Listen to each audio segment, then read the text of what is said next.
Dictation start होगी 5 second बाद।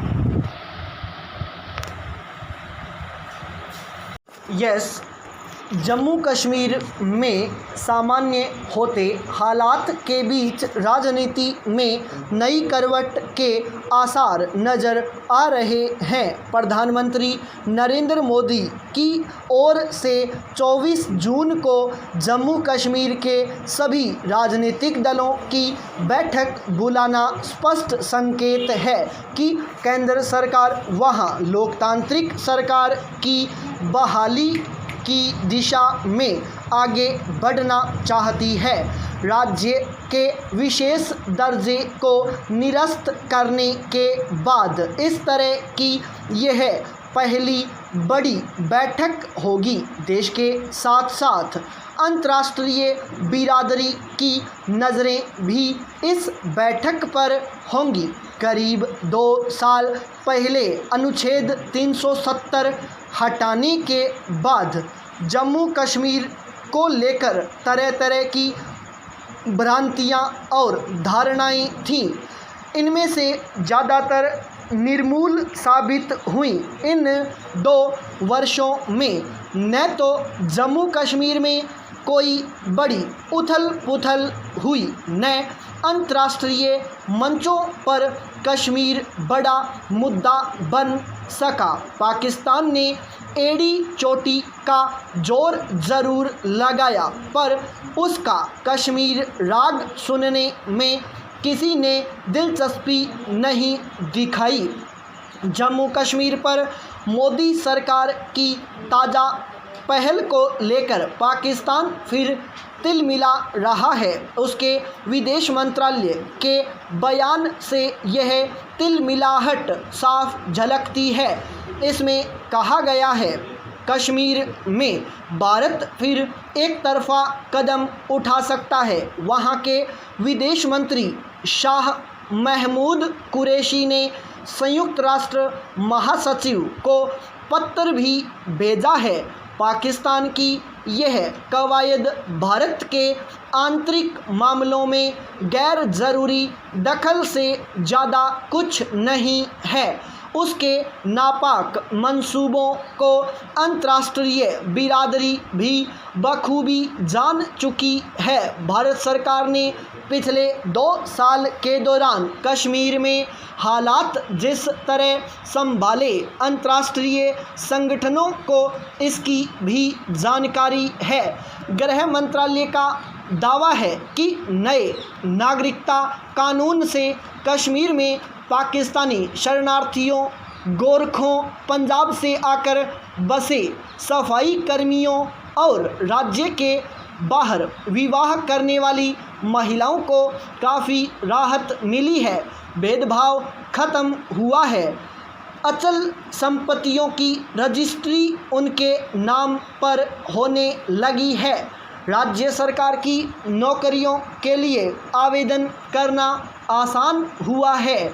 हालांकि दावे से परे नौकरियों के मोर्चे पर हालात पहले जैसे हैं। अनुच्छेद 370 निरस्त होने के बाद राज्यपाल ने 3 महीने में 50,000 नौकरियों की घोषणा की थी। इस पर अमल का अब तक इंतज़ार हो रहा है। Jammu Kashmir chambers of commerce and industries के ये आंकड़े भी चिंता बढ़ाने वाले हैं कि इस दौरान राज्य में 4 लाख से ज़्यादा लोगों की नौकरियां जा चुकी हैं। जिस राज्य में आतंकवाद कभी कुटीर उद्योग की तरह पनपा हो, वहाँ लोगों को रोजगार मुहैया कराने पर विशेष ध्यान देने की ज़रूरत है।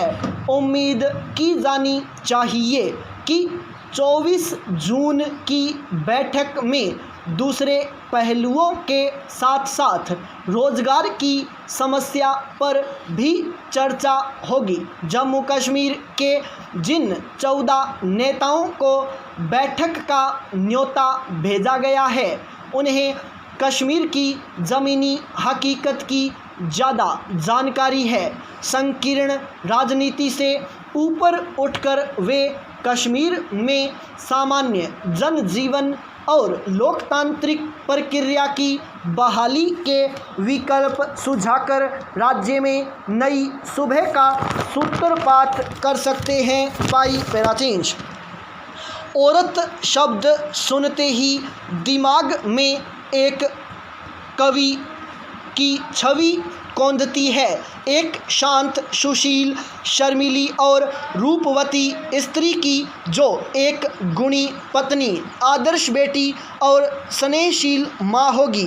आधुनिक समय में इस छवि के साथ आत्मविश्वास से परिपूर्ण प्रोफेशनल स्त्री की तस्वीर भी जुड़ गई है, लेकिन मूल छवि फिर भी अपनी जगह बदस्तूर है। इस छवि को महिमामंडित करने के लिए उसे एक संपूर्ण औरत का विशेषण दिया जाता है। साहित्य, फिल्म और विज्ञापनों में इस संपूर्ण औरत की तारीफ में कसीदे पढ़े जाते हैं।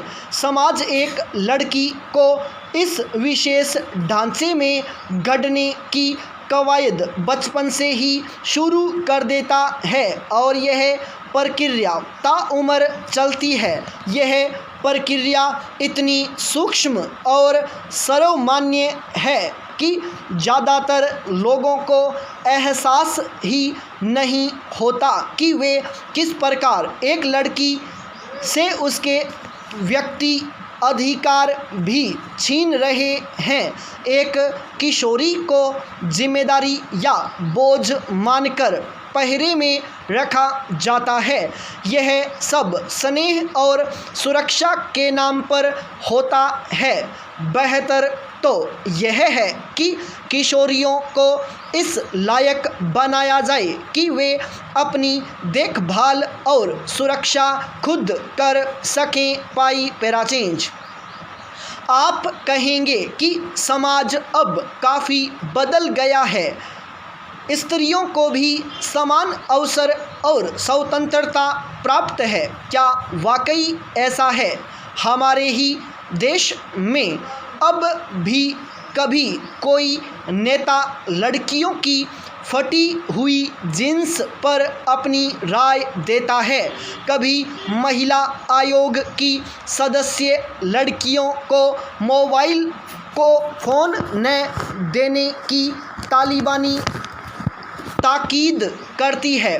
हमारे ही देश में अब भी लड़कियों को पढ़ाने से ज़्यादा उन्हें ब्याह योग्य बनाने की चिंता रहती है।